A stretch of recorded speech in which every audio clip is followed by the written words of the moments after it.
এবং পুলিশ বলছে রিমান্ডের আবেদনে বাংলাদেশের সিনিয়র সাংবাদিক এবং টকশোর পরিচিত মুখ আনিস আলমগীরকে ডিবি কার্যালয়ে রাতভর আটকে রাখবার পর সন্ত্রাস বিরোধী আইনে পুলিশ মামলা দিয়েছে এবং আদালতে গিয়ে তার জন্যে তাকে জিজ্ঞাসাবাদের জন্য 7 দিনের রিমান্ড আবেদন করলে আদালত 5 দিনের রিমান্ডে পাঠিয়েছেন এই সিনিয়র সাংবাদিককে।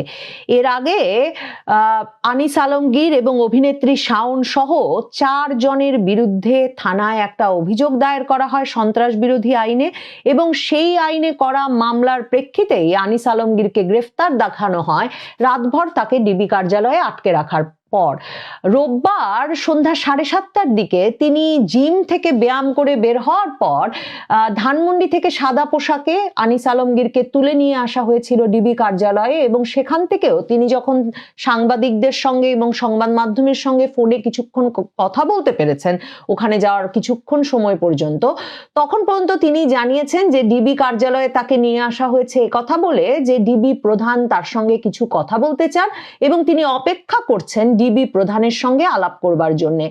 এরপর দীর্ঘ সময় মানে ঘন্টার পর ঘন্টা অতিবাহিত হয় এবং গভীর রাতের দিকে ডিবি প্রধান জানান যে তারা কথা বলছেন এই সিনিয়র সাংবাদিকের সঙ্গে, কিন্তু অনেক প্রশ্নেরই তিনি উত্তর দিতে পারছেন না সন্তোষজনক। কাজেই আপাতত রাতভর সারা রাত ডিবি কার্যালয়েই থাকতে হবে আনিস আলমগীরকে।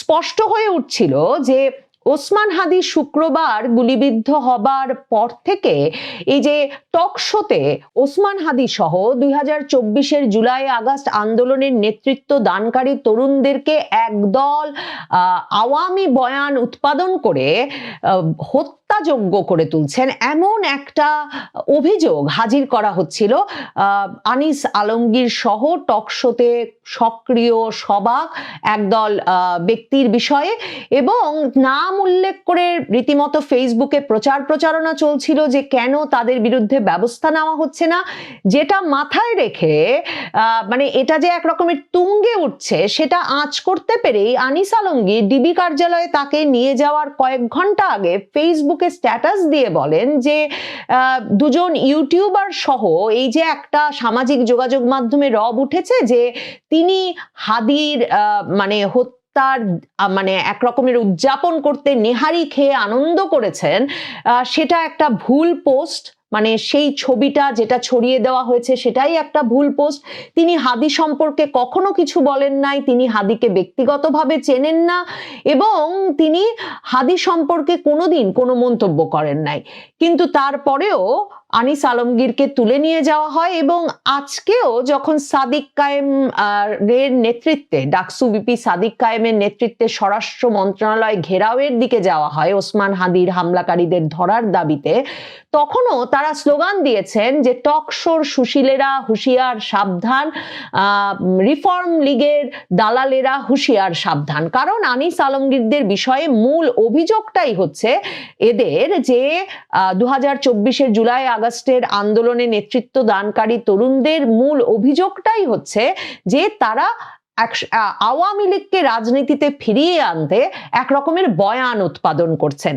প্রথম আলোতে এই খবরটি দিচ্ছে যে আনিস আলমগীরকে যখন আজকে আদালতে তোলা হয়েছিল বিকাল 5:30টায়, তখন আনিস আলমগীর রিমান্ড শুনানিতে আদালতকে বলেন আমাকে যারা নির্দিষ্ট দলের গোলাম বানাতে চায় এটা তাদের সমস্যা। এবং আনিস আলমগীর বলেন মাননীয় আদালত, আমি সাংবাদিক, আমি ক্ষমতাকে প্রশ্ন করি, 2 যুগ ধরে আমি এটা করে এসেছি। আমার জব মানে আমার কাজ কারো কাছে নতজানু হওয়া নয়।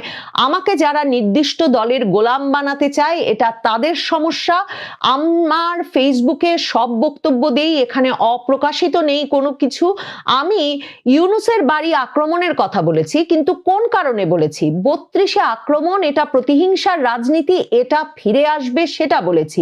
জুলাইয়ের স্পিরিট কিভাবে বাড়বে আমরা সেটা বলেছি। এখানে আমার ভুল কি হয়েছে আমি জানি না, আমার সঙ্গে কারো যোগসূত্র নেই। ডক্টর ইউনুস যদি চায় সারা বাংলাদেশকে কারাগার বানাতে পারে।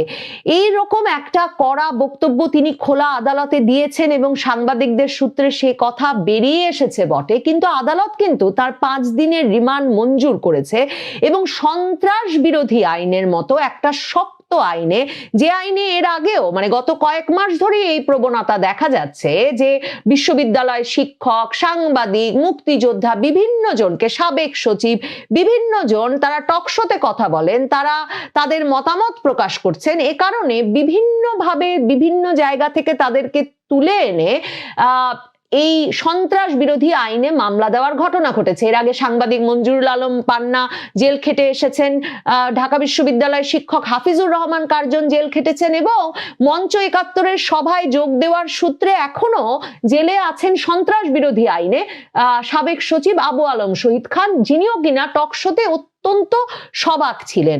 আর কি মামলাটা যে দেওয়া হয়েছে আনিস আলমগীরকে, যে মামলায় রাতভর ডিবি কার্যালয়ে আটকে রাখার পর অবশেষে তাকে গ্রেফতার দেখানো হলো, সেই মামলাটি রোববার মাঝরাত পেরিয়ে যাওয়ার পর দায়ের করেছেন জুলাই রেভলিউশনারি অ্যালায়েন্স নামে একটি সংগঠনের সদস্য আরিয়ান আহমেদ।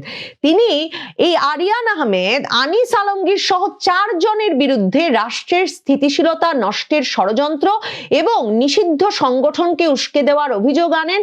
তিনি উত্তরা পশ্চিম থানায় মাঝরাতের পরে, মানে তখন কিন্তু অনেক ঘন্টা এরই মধ্যে পার হয়ে গেছে যে আনিস আলমগীরকে ডিবি কার্যালয়ে রাখা হয়েছে, এবং নিশ্চয়ই পুলিশ তখন ভাবছিল যে কোন মামলায় আনিস আলমগীরকে, যে তিনি নাকি হাদির গুলিবিদ্ধ হওয়ার পরে নেহারি খেয়েছেন এমন অভিযোগে, কিংবা তিনি টকশোতে আওয়ামী বয়ান উৎপাদন করছেন, এই অভিযোগটাকে মানে এই অভিযোগের ভিত্তিতে কোন মামলায় গ্রেফতার দেখাবে। পুলিশ যখন সেই মামলা খুঁজে বেড়াচ্ছে তখন থানায় গিয়ে হাজির হন জুলাই রেভলিউশনারি অ্যালায়েন্স নামের সংগঠনের সদস্য আরিয়ান আহমেদ, এবং তিনি উত্তরা পশ্চিম থানায় সন্ত্রাস বিরোধী আইনের আওতায় অভিযোগ দেন।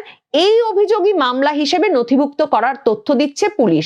আনিস আলমগীর ছাড়া আরো যে 3 জনকে আসামি করেছেন এই জুলাই রেভলিউশনারি অ্যালায়েন্সের সদস্য আরিয়ান আহমেদ, তারা হচ্ছেন অভিনেত্রী মেহের আফরোজ শাওন, মারিয়া কিসপোট্টা যিনি একজন ফ্যাশন মডেল, এবং উপস্থাপক ইমতু রাতিশ ইমতিয়াজ।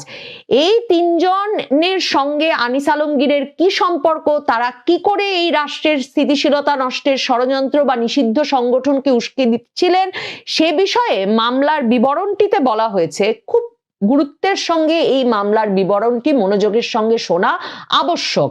সেই মামলার বিবরণে বলা হয়েছে, বৈষম্য বিরোধী ছাত্র আন্দোলনের ফলে ফ্যাসিস্ট শেখ হাসিনা দেশত্যাগ করে, কিন্তু তার অনুসারীরা দেশের মধ্যে বিভিন্ন কৌশলে ঘাপটি মেরে অবস্থান করে দেশ অস্থিতিশীল ও রাষ্ট্রের অবকাঠামোকে ধ্বংস করার লক্ষ্যে রাষ্ট্রবিরোধী অপরাধ সংগঠনের ষড়যন্ত্র করে এসেছে।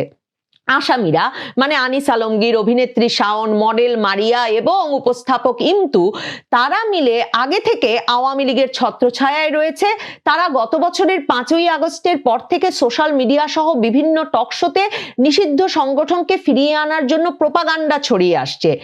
রোববার রাত 8:30টার দিকে আরিয়ান আহমেদ উত্তরা পশ্চিম থানার 11 নম্বর সেক্টরের 5 নম্বর রোডের 5 নম্বর বাসায় বসে মোবাইলে দেখতে পান। মানে রোববার রাত 8:30টার দিকে তিনি মোবাইলে বসে দেখতে পাচ্ছেন, যিনি কিনা থানায় গিয়ে অভিযোগটা দায়ের করেছেন, যে আসামিরা আনিস আলমগীর, শাওন, মারিয়া, ইমতু এরা ফেসবুক পোস্টের মাধ্যমে আওয়ামী লীগকে পুনর্বাসন করার পায়তারা করছে।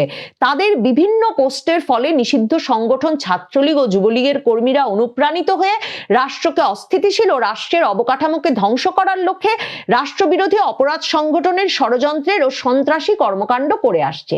এই হচ্ছে মামলার বিবরণ, এবং এই মামলার ভিত্তিতে আনিস আলমগীরকে গ্রেফতার দেখানোর পর যে রিমান্ড চেয়ে আবেদন করে পুলিশ, উত্তরা পশ্চিম থানার ইন্সপেক্টর মুনিরুজ্জামান 7 দিনের রিমান্ড চেয়ে যখন তিনি আবেদন করেন, তখন তিনি বলেন ওই আবেদনে যে আনিস আলমগীর 1 মাস আগে বেসরকারি টিভির এক টকশোতে মন্তব্য করেন, আওয়ামী লীগের অপ্রকাশিত নেতারা সরকারকে কাঁপুনি ধরিয়ে দিয়েছে। আসামি মেহের আফরোজ শাওন তার ভেরিফাইড ফেসবুকে এবছরের 26শে নভেম্বর লকার উদ্ধার ঘটনায় কটাক্ষ করে, মানে ওই যে শেখ হাসিনার লকার উদ্ধার করে যে কয়েকশো ভরি সোনা বের করে আনলো, সেই উদ্ধার ঘটনায় কটাক্ষ করে সরকার বিরোধী পোস্ট দেন। তিনি বলেন একেবারে তেলেসমাতি কারবার, মানে লকারের ওই সোনার গয়না দেখিয়ে সম্ভবত শাওন বলেছেন এটা একটা তেলেসমাতি কারবার, সেটা রাষ্ট্রবিরোধী ষড়যন্ত্র হিসেবে পুলিশ উল্লেখ করছে। এবং পুলিশ বলছে রিমান্ডের আবেদনে আসামি ইমতু রাতিশ ইমতিয়াজ তার ভেরিফাইড ফেসবুক আইডিতে লকার উদ্ধারকে এটাই সায়েন্স, এটা বলে কটাক্ষ করেছেন।